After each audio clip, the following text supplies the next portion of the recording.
Awesome. Okay. Cool. Should we just rattle through these quickly then? And then, because we're right at the end there. Oh. So this is called the Ripley Scroll. We're getting to the point now. We're just summarising stuff. So this is a really long scroll, much longer than that. I've taken out, a little section of it. This was replicated and sent amongst many alchemists in England. He's a famous English alchemist. And we can see it's this same kind of hermit character there. Some mad shit, isn't it? With his magic mushroom. Yeah, it really is, though. With his magic mushroom hat there. Clearly a mushroom. You can see the gills and everything. He looks a bit like a certain Saint Nicholas as well. I was just about to say it's Father Crimbo. Well, we've had it in the first one. We did with Ryan in this series about Saint Nicholas and him being Saturnian. Yeah. So then underneath that, you see a device, this alembic here, where this bottle. And that's where you do all the sweating in the alchemical process. It's hermetically sealed. The energy's coming through. It's got 2, 4, 6, 8 spheres around the central sphere. However, only 7 spheres are connected to the 7 planets. The 8th is the completion of the work.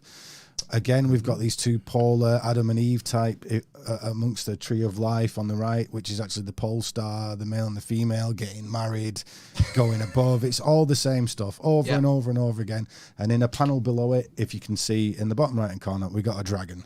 It's always the same stuff over and over again. And if you really want to know what that means, just watch previous episodes. But you meditate connects to a still place, which to them was represented by the still point at the center of the pole star, which was seen as Saturnian and in time.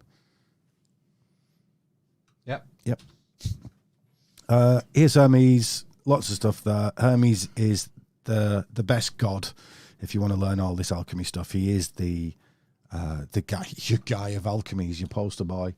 Hermes Trismegistus, you keep hearing about, don't you? Yep. Same guy. Thrice great. Mercury, call him what you like.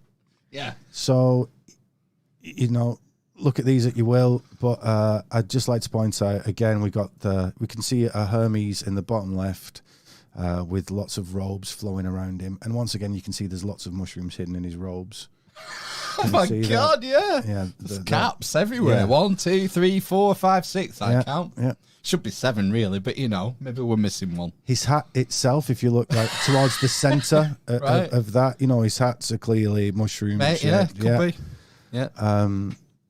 The top one particularly, where he's holding a globe, the second one in. Yeah, and the one with the panpipes as well. That looks like a mushroom cap. Yeah, exactly. We get the picture. Yeah, it's just the same thing over and over again. Mushroom god. One of the cool things is that if you look at there's one of him in stone with a boner. Yeah, sexy that one. In a pillar. That's getting at this analogy that you actually use this quicksilver, this mercury, this sexual force to power yourself, to chip away at yourself. You are an unformed, unpolished stone, and you've got to find yourself within this rough ashlar. A rough ash. You beat me to it. A rough ashlar. I can see it on your lips. Yeah, it's reminiscent of something from last week. Yeah. Okay. And then he's in the bottom right there with the menorah candlesticks, which is a spine, and the 7 lights. I'm just showing it's always this same stuff over and over again. Yep. If we shoot to the top, though, you can see him with a lamb over his shoulders because he was a shepherd, just like Jesus was. And you find liberty caps absolutely are to do with sheep.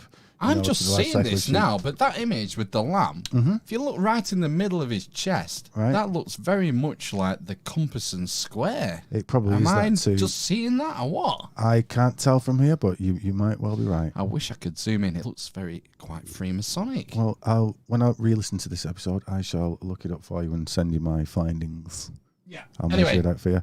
Left of that, we've got him, same Mercury with a dog's head and serpent's legs. We've already determined the serpent's legs are the unconscious, the feminine. That dog's head there is represented of him as a psychopomp, i.e. going fetching things like a dog does. Yeah, messenger. Yeah, the messenger gods. dog. Yeah. Yep. And the underworld, Kerberos and Anubis.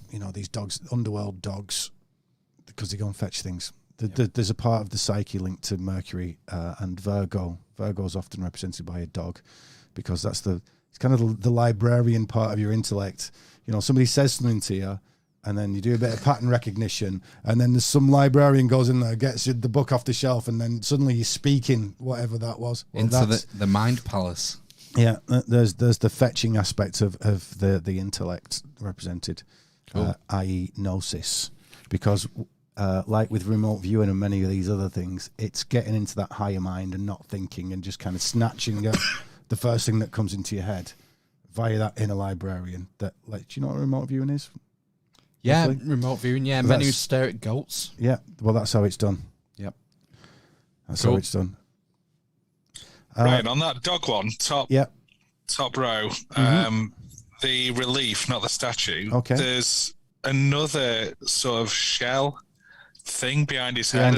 You mentioned enlightenment before. Is that back to that kind of imagery? It's the well, imagine a shell and a lady's parts. And there's often I can imagine a lady's parts. Yes. Well, that's Venus, and the reason why an oyster is an aphrodisiac is because it looks like a fanny. One of the first images you showed us was that picture of Venus coming out of the shell, the clam shell, wasn't it? So there's lots of things in there, but one of the reasons is because if you turn it upside down, it looks like a mushroom. There's a mushroom thing, especially the red mushroom. They look like a shell, and the name mushroom means form of the sea. So there's lots of things going on here together. And actually, that dog has opium poppies in his left hand as well. He has 3 opium poppies. So it's the same stuff over and over again. Doesn't matter the drug. It's just that mushroom is particularly handsome and cool graphic design wise. Next one quickly. Right, so here's the cool thing. If you want to learn how to do all this stuff, you've got guys like Mantak Chia and a few others who was actually a Christian, a Manichaean Christian, and there's a Chinese Manichaean church. Manichaean Christianity was like a Silk Road religion and picked up lots of things and kind of came from Persia, just like Mithraism did, and looks a little more untouched than the version of Christianity we eventually got. The original Christianity looking much more like the Egyptian religion or Gnosticism and things like that. Yes, because they were all stamped out and persecuted. The Manichaeans, the Gnostics, the Valentinians. Murdered, wiped out. And if you look... We just had the snake guys instead with the snake chapels. Well, there's a snake guy on there. If you look at the tree, if you look at the things in relief in the top image, you've got basically a tree as a mushroom. Then you've got a serpent with 7 heads, and then you've got a dead body with a Saturnian scythe next to it. So it's just repeating all these things over and over again. Yep. They have the tree of life. It turned out that one of the main points of Chinese religion was connecting to the pole star and the plough and all this stuff. So they've got a preserved version of it. It's in Taoism. It's all over the shop. You can see there's 2 heads sagittally cut there with you can see the brains. Can you see that there? Yeah. And one of them, these are from a Mantak Chia, but one of them's pointing to the plough and the other one's pointing to the pole star. They've got, you're thinking about the plough or you're thinking about the pole star. They're analogies for the meditative states. Thinking about the plough will be seeing your mind going over the 7 sages, and it revolving around and just watching your mind. Thinking about the pole star will be all that stop now. You're not even looking at your mind anymore. That's quieting down. There's no space, no time. There's no you anymore. It's just you are like the universe. It's unconscious. You've been annihilated. Conscious. Yes, but you're still there. There's the witness still there. Yeah. Nothing else. And we said before, as above, so below. We were saying that the lower half of your body is like the upper half of your body. I was being a bit tricky there. In Kundalini, in Indian style yoga, what they're doing is saying, right, you stop worrying about your willy parts and everything else, the chakras related to the lower half of your body. You just stop worrying about those, even fasting and things like that, so you're not eating. And then because they're sealed off and you're not having to expend anything on those anymore, that energy that you would have used there now comes to the upper half of your body. Your throat gets activated, your third eye gets activated, and all these other things get activated. That's what I meant. Also, that there are two kinds of unconscious. There's your everyday unconscious that we're all familiar with. And then that higher state of mind is also unconscious. But they're two different kinds of unconscious. One's a messy, chaotic, horrible, you don't know what's down there. You know, when I first heard about psychedelics when I was younger, I was scared because it was like, I don't want to take those. I don't want to see what's in there. There might be something horrible in there. That's the unconscious, the normal unconscious, the thing that you're scared of. All right. This higher unconscious, there's nothing in there. It's just you, the witness, and that's it. But it's still unconscious. It's just it's not got this grimy, horrible crap in there. You're clean and clear. You're above it all. Right. And that's the real meaning of the real meaning of as above, so below. Wow. In Christian prayer, what is it? On earth as it is in heaven. So if you want to learn all this stuff, you can go to China. Can you move our grotty faces one last time, please? And you can see again, look, it's the same stuff. They've got a square and a compass. There's a pole star above them. And if you look in the skirt again, in the pleats, you got the mushrooms there again. Sure. You got the two serpents binding together. And we'll see in future episodes, all those in the future episode, the last one, I promise. Come back every week. I love you guys, man. So all those little dots everywhere combine together to make something that I've called the pattern. Right. The pattern, we'll get into. The pattern's my personal major discovery, and save it. We'll save it. Let's. No, I think tease, Ryan. We'll tease. I'll show you in a second. So, Aeon and Kundalini, the whole serpent up the spine stuff. It's all getting at the same shit. Look at that shit down the bottom. Yeah, do you like that bottom row? I love it. It's just got the anchor, the Cairo, the cross, caduceus, mushroom. Hello. All the same thing. What's the Jewish one near the middle? It's like a Hamza. Yeah, the bell. And what's the guy? And then you got the guy with the raven. Yeah, the sacred Androgyne. The old chalice with the snakes coming out of it. Mm-hmm. And the raven on his other hand. Yes. Stood on the moon, brilliant. The symbol for the unconscious. As Moses lifted up the serpent in the wilderness. Mm-hmm. Something I found out that was really interesting was we'd said it before, and I'd just been watching something totally different, and it was going on about how your actual biology itself is super accelerated towards spotting serpents, snakes. Oh, right. Yeah. Like more than anything else. Anything else your body does as far as alerting you to stuff, fight or flight, it's the serpentine form.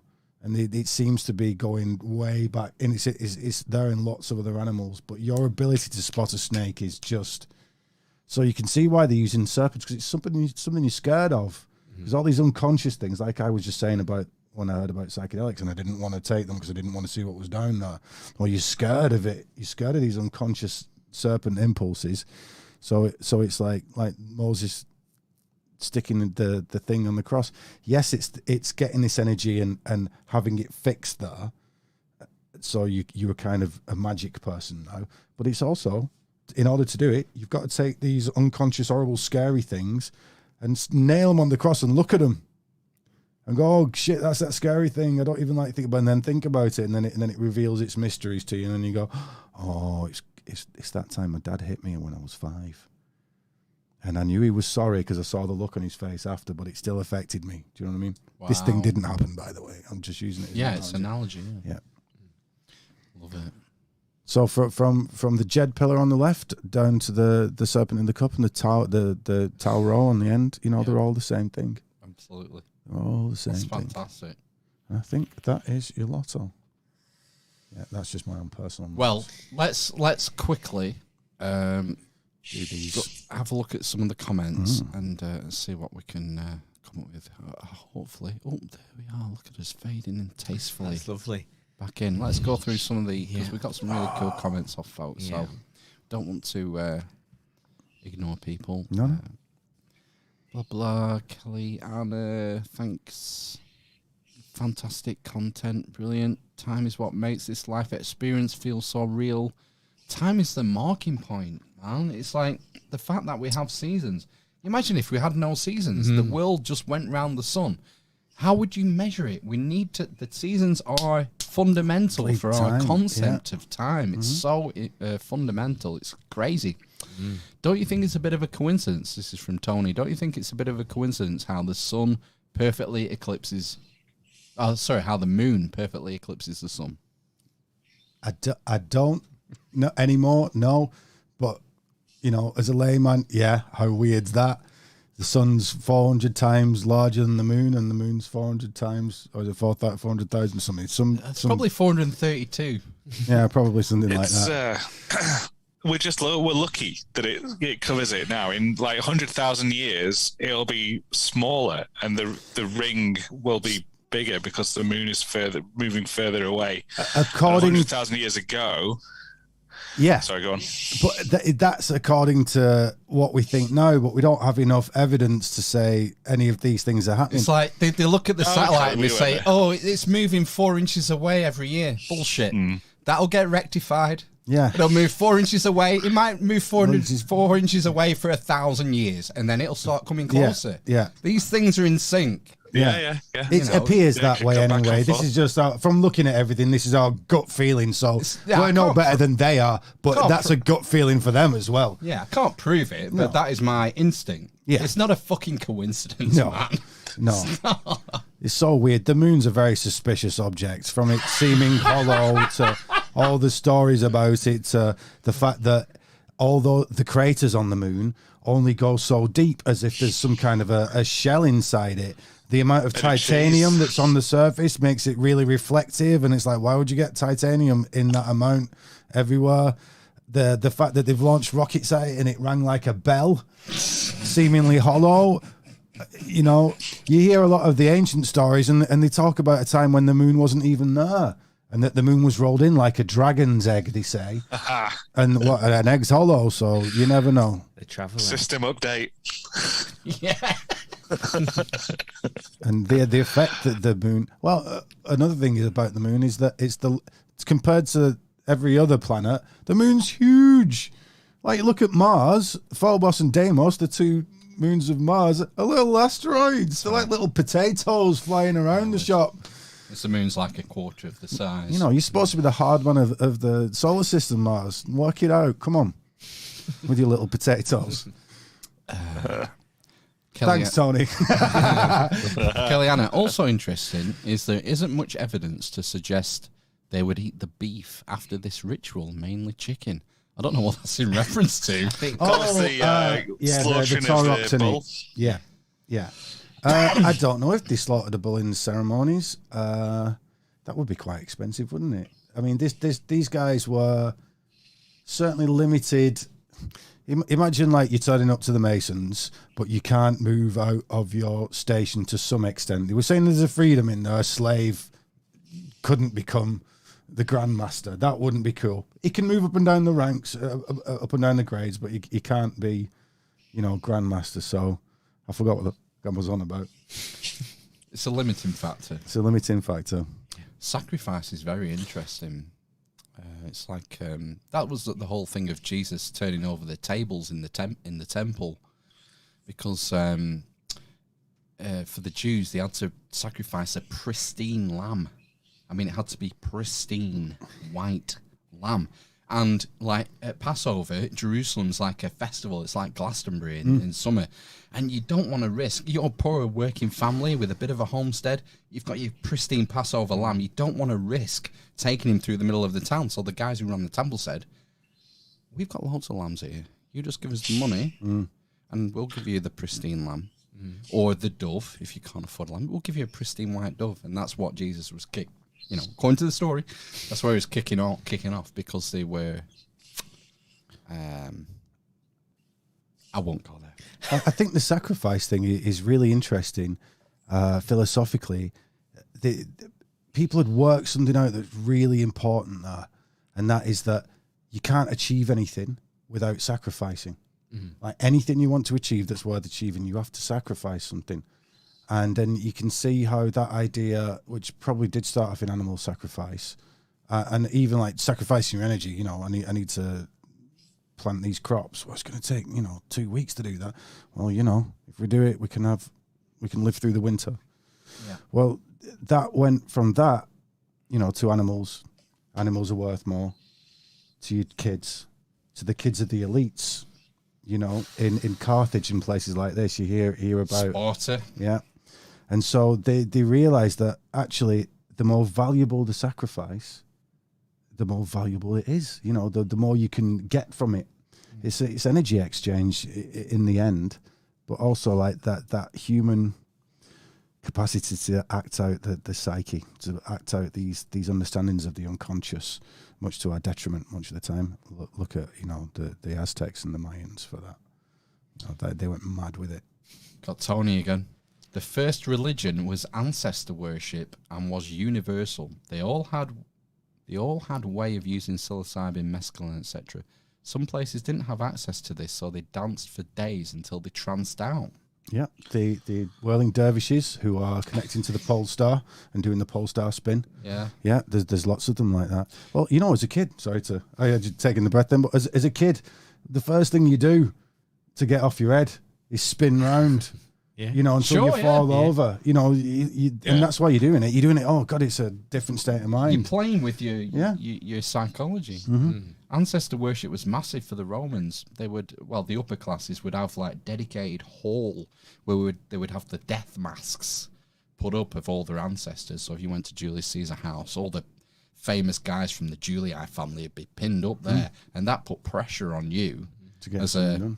You had this to live up to, this not royal, but this ancestral reputation to live up to. Going earlier back, that ancestral spirit thing is really the skills that they'd learned that they passed on to you, the plants that they'd eaten, and suffered from. Oh, I shouldn't have eaten that. Oh, I've eaten this one. Oh my God, try that. You know what I mean? It's these skills that they've done, and it's respect for those things. Annie's with his fish skirt coming over and, giving us a lesson. Mm. Okay, Tony, 7. Oh, right, it's just adding on to we talked about the 7, how important 7 is. The 7 seas, the 7 continents, the 7 colours of the spectrum, 7 sins, 7 notes of an octave, 7 iams of Jesus, 7 sticks on the menorah, 7 it's all there. Yeah. Apparently, the Native Americans used the transsexual member of the tribe, called by them special people, to represent them on communication to the spirit realms. Yeah. Wow, transsexual member. For the same reason. The shamans seem to be... Like an androgyne. Well, they were dressed like clowns. And, very androgynous. And because it's the trickster coming in again. Mercury's the trickster. It's this androgynous character, which is the mind. It's the intellect. It's the left and the right hemispheres of the brain. And connecting those two things together and going beyond them, we're going to this pole star stuff again. And you find, like I said, the swastikas in North America, and they would do these dances and have things stuck to the head, and this is the same thing over and over. They were all onto it across the globe. They saw, especially like bi-gendered people, or whatever the term you're allowed to say is these days, people that were sexually ambiguous were, seen as being holy, and I can see why, because they've got a touch of the male and they've got a touch of the female, and these things are easier to do to some extent. You'd be certainly more creative and artistic, wouldn't you? Well, look at David Bowie. Yeah. Yeah, look at T-Rex. There's lots of, Yeah, that was not a facetious comment. No. And he's not even dead. He's not even dead. Have you not seen that video of the day after? Was it the day after David Bowie died? On Sky News, where they interview his mate, who looks exactly like him. Oh, God, yeah. Wasn't that weird? Yeah. Like, weird. Really weird. It even sounds like him. Yeah. It's like, God, you're doing your own obituary live on TV. It's creepy. But that would... Google it. Yeah, Google it. It is weird, because you'd be like, is he had surgery? But no, couldn't have surgery that's that good. Or, it's weird. It was weird. A Freemason's apron represents the material body. When they become a master mason, they fold up the triangle part, which represents the astral body. Not all masons will agree with this. It's speculative. It's cool. It's a good thought. I agree with parts of that. I think mostly that lamb's wool is to represent purity. You're at the beginning of the zodiac, and also it's covering up your genitals, and it's got measurements on there. You got a pyramid in there and a few other things. It goes back to the Egyptian aprons, which are demonstrably about things like the square root of 2, square root of 5, square root of 3. We didn't even get into circuit geometry tonight. I know, mate. That's what I'm gutted. But with literally the next slide, has numbers on it. Excellent. Well, I can't wait. It's been a treat again, right? Yeah. I'm going to have to sign off. But I loved it. I love going into this stuff. It just fascinates me and the different connections. And fantastic. it's mind-blowing, isn't it? It's interesting. Yeah, I love it. Well, We'll look forward to part 5. is it really part 5? Yeah, it is, isn't it? 5. Oh, wow. We're going to have to go to 7, aren't we? Yes! It has to be, doesn't it? It's going to have to be 7. Yeah. Anyway, anything you want to plug? Tell people where to go I if want you want to to find out plug more. the Amish Inquisition for being awesome. You've got some great guests on here, and basically, it's a jolly old time. That'll do. I'll take that. Yeah. I'll absolutely take that. And we'll be back for part 2 after a brief respite. And we'll quickly do some housekeeping, some news, lots of some fun stuff, and have a laugh. But it's been a pleasure, Ryan. Nice to see you again. Yeah. See you nice. And we'll see you next time. Take care. Cheers, Ryan. Love you. Bye. Bye, man.